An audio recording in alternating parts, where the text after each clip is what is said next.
detrimental. But let's continue. Been taught to keep your mouth closed and don't tell people anything, right? Especially how you live and how you move. Well, that's what we've all been taught. Right, and now just opening up and We've having been these taught conversations. wrong. You know, there's a lot of times where I'm We just have like, been wow, taught like, wrong. I can admit, I've been when taught you wrong. see We all been people taught not wrong.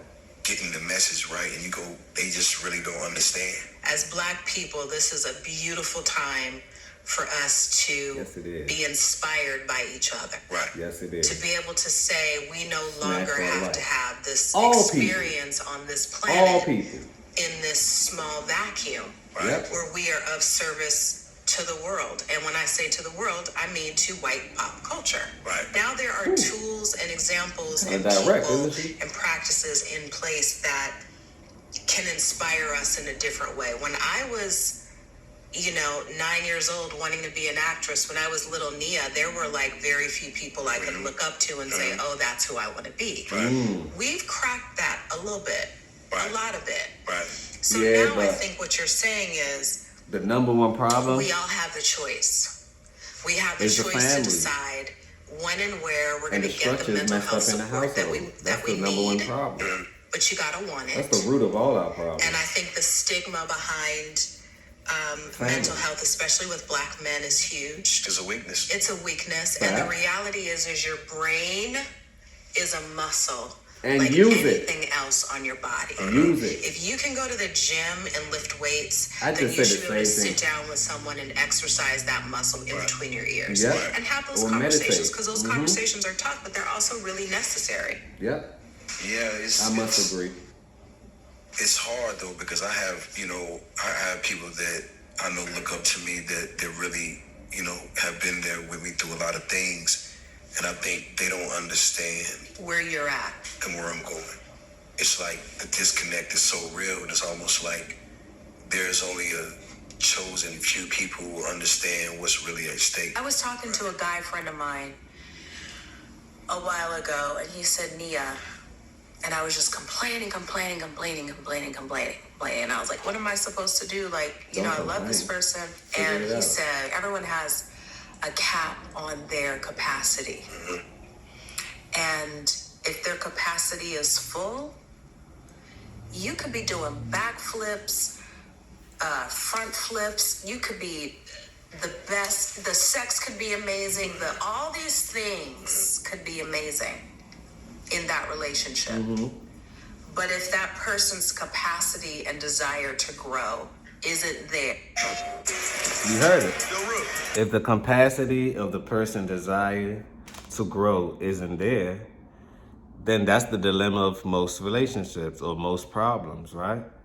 Because at the end of the day, I think we all trying to get to the next level and the next step. So I got to agree with her on that one. She's just bringing light to her situation, but it doesn't mean that you should have left. Because, look, I'm not saying a relationship is easy, and no one's saying that. I'm not saying staying is easy. No one is saying that. But doing the right thing, the unfavorable thing, is the thing to do. That's all I'm saying. So obviously, she didn't make the unfavorable decision. But let's continue. She didn't make the favorable decision. Everyone that hits the wall should give up. Right. I'm saying that if your partner hits the wall and you're not quite there yet in your personal growth, you have a big decision to make. If I'm ready and my partner's not, what happens? Well, how do you know she's not? Let's just say I knew. Like it wasn't. What do I do?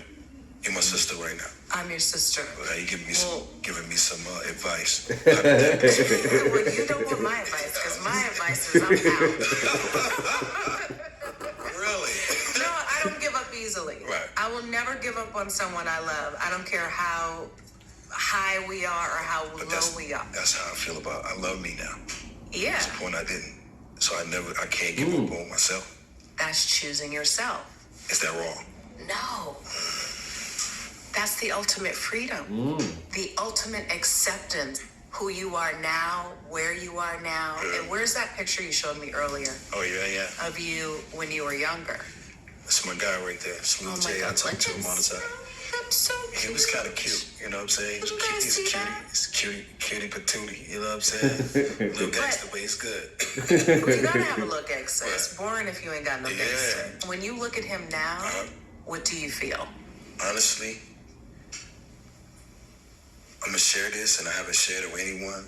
I had a meditation where I was in a deep meditation for like 45 minutes, and I dozed off into this field, like it's like a field, and there was like a old house in the middle of the field, like a barn house. And I walked through the field, and I walked in the house, and there was a TV on, it was playing cartoons, and I walked around the house. I didn't see anyone. Went in the kitchen, went in the room, didn't see anyone, and something told me to go downstairs. And I walked downstairs into the basement. It's kind of dark, a little light on in the corner. Couldn't really see much. Out of body experience. And I walked around the basement, and I ended up in the corner. Yeah. And I heard someone sniffle. I walked over and I said, "Hey, what's going on?" And then he had his back to me. And I said, "What's wrong, buddy?" And he turned around, and it was my younger self, the same face in his That's picture. amazing. And I said, "What's wrong?" He said that I'm tired of everybody. Like, he basically was trying to tell me he's tired of not being able to trust anybody and everybody doing him dirty. Right? Oh. And he was crying, and I just looked at him. I said, "It's okay now. I'm here, buddy." To protect self. And he said, "You sure?" I said, "Yes, I'm here." And he just looked at me. He said, "You promise?" And I said, "Yeah." And I said, "Give me a hug, man." And I literally, like, this is real talk, like, I'm laying in my bed, right? I ain't cried since Tupac died. Right? We all cried. And I'm laying in my bed, and I'm feeling tears roll down my face in my bed. Oh. And I looked at him, I said, "You good, buddy? I'm here with you now. I got That's a you." real story. And then I said, "Why you in the basement?" He said, "Because I was hiding." I said, "Well, what do you want to do, man?" He said, "I want to go play. I want to have fun."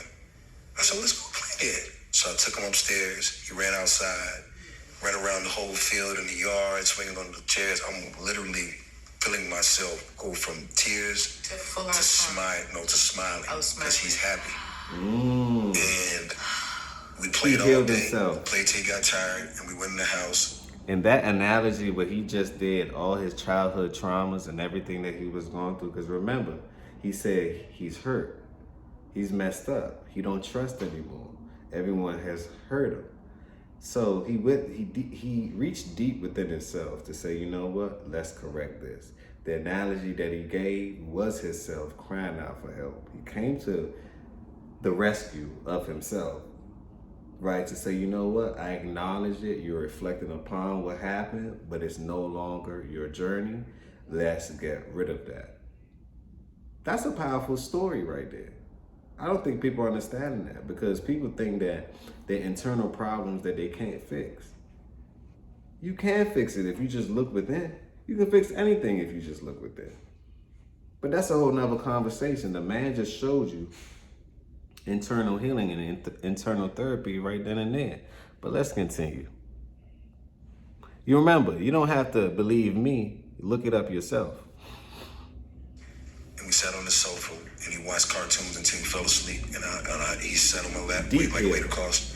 And in the middle of it, he just woke up, and he's like, "I love you, man." And when I tell you, that was it for you. That was closure. It was like my heart. Closure. You got closure. Like whatever pain that was in there, you were carrying, it was like 1,000,000 pounds lifted off my chest. And that moment, I just said, no matter what in life happens, I have to choose to take care of my inner child and take care of myself. And that's what I promised my mom when I wrote her that letter, when I went and sat with her at her gravesite. And I just remember walking away from it, and I looked at my phone, and I said, "I did it for us, man. Yeah. I did it for us, Lil J." And that was all I needed for me, because that moment for me, my life has just been clear ever since. And I always put everybody else first. Me too. And I never put myself first. Me too. I put everybody else first too. And I've tried to love everyone that's came in my life. Everyone. Like the best way I could. Not to say that I know what love is or I know what these things are, but the best way I know how. And I always got the short end of the stick. Right. And for this one time, in this one place, I chose myself. Our world, our people, they need to